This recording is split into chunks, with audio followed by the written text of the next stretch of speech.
Здравствуйте, друзья! В эфире Геоэнергетика Инфо, с вами Радайкин Максим и сегодняшний мой собеседник Александр Фролов. Здравствуйте!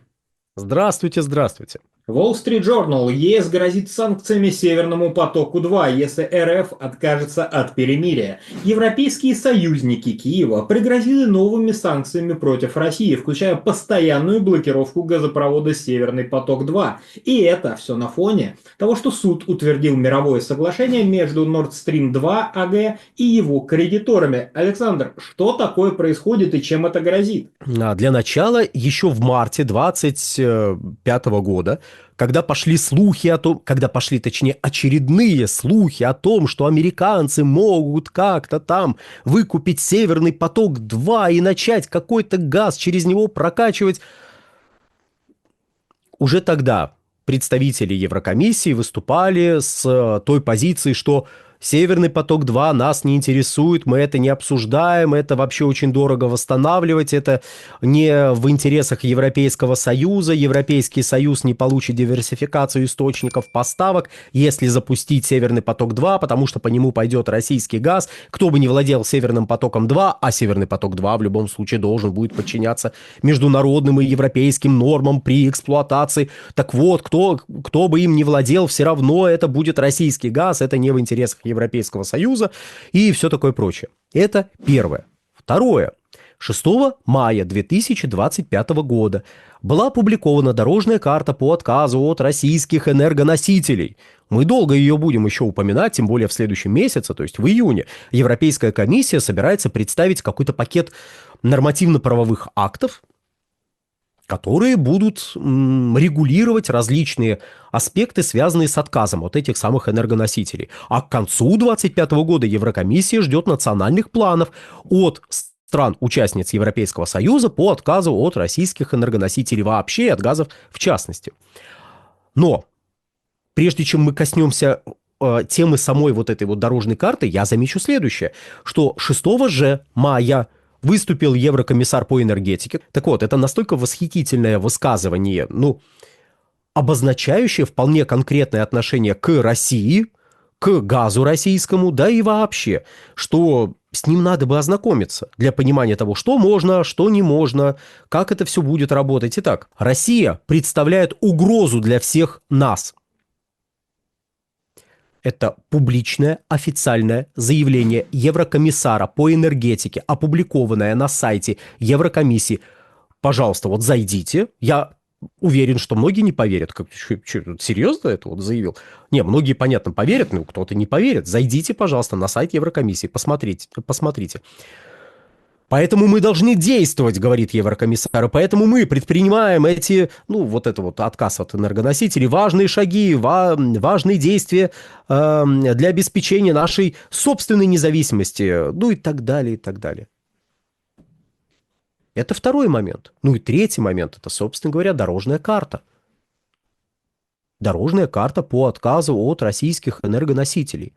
Еще раз, к концу 2025 года будет это, не будет, это не важно.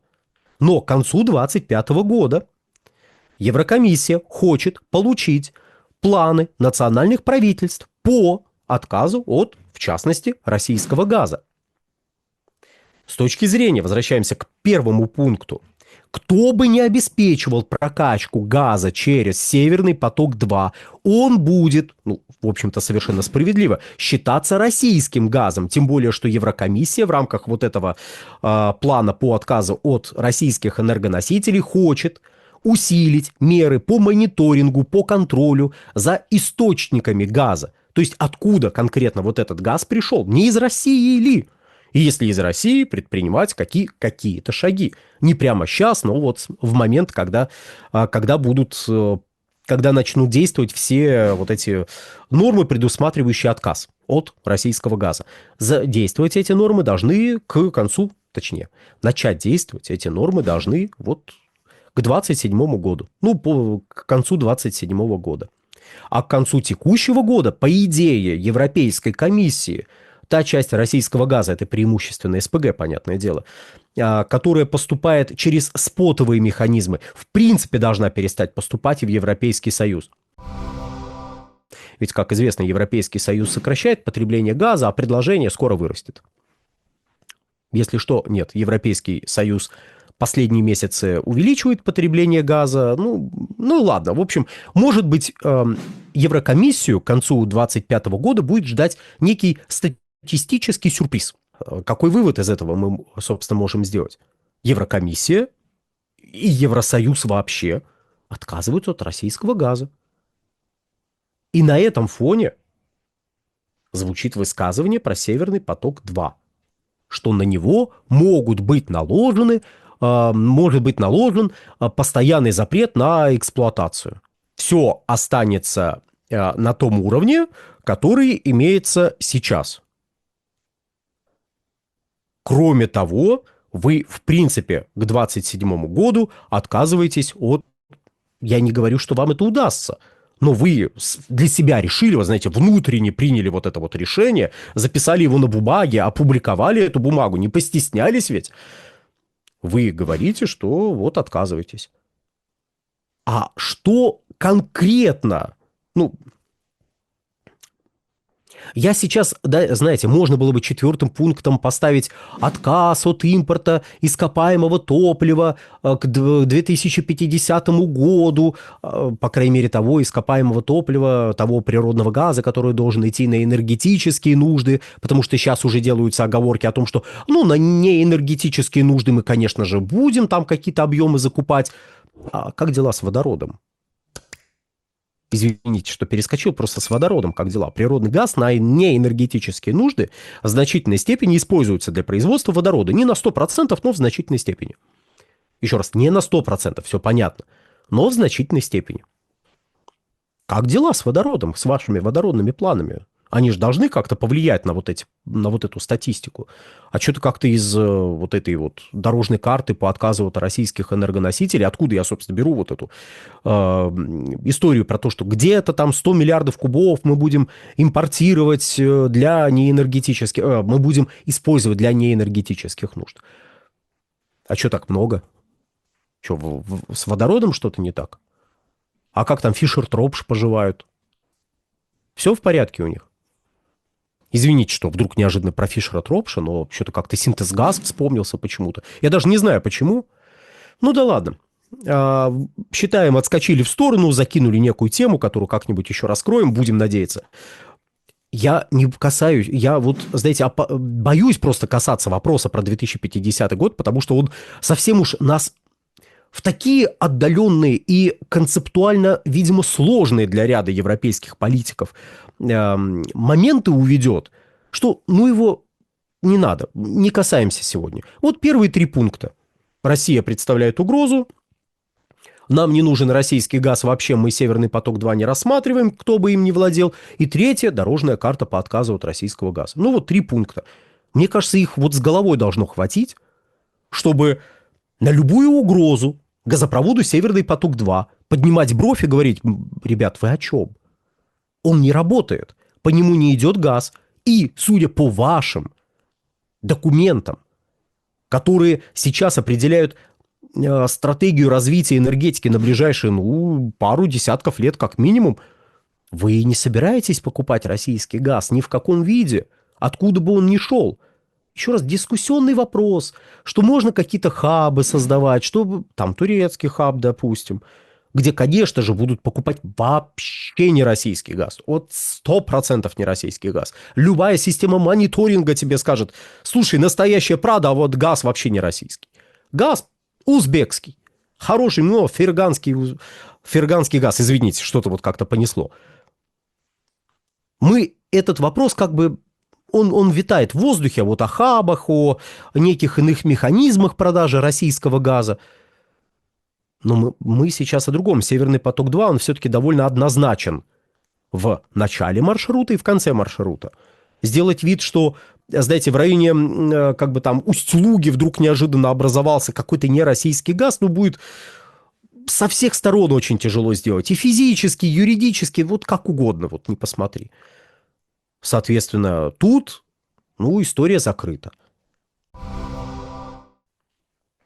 Я не могу утверждать, что история северных потоков закрыта навсегда, но я бы вот исходил из того, что она закрыта навсегда. Держал бы в уме, что, ну, есть некий план на случай, если ситуация резко изменится, но выстраивать свою стратегию в области экспорта газа, в области поставок газа на внутренний рынок. Надо, исходя из того, что все, северных потоков больше нет и не будет. И вот эта угроза, еще раз, вот именно вот на вот фоне вот этого всего, вот эта угроза, перманентный запрет на эксплуатацию Северного потока-2 выглядит очень странно. Это даже не бросай меня в терновый куст. Это просто какой-то абсурд. Если бы эти слова прозвучали, ну, хотя бы 5 мая, до публикации вот этой дорожной карты, ну, это можно было бы как-то объяснить, знаете, там, не сориентировались или вот не подумали. Но тут вы все уши прожужжали за последнюю неделю тем, что у нас дорожная карта, у нас вот карта есть дорожная, мы этой картой вообще любой, это вообще козырная карта. Почему-то Трамп вспоминается. Это козырная карта, мы этой козырной карты сейчас ваш газ просто хопа, и нет его на нашем рынке. И тут вы говорите Северный поток-2. Как? Почему? Зачем? И я поэтому очень надеюсь, что The Wall Street Journal просто, не разобрались в вопросе. Что они как-то услышали, неправильно поняли и неправильно нам передали. В противном случае это иначе как бредом назвать нельзя.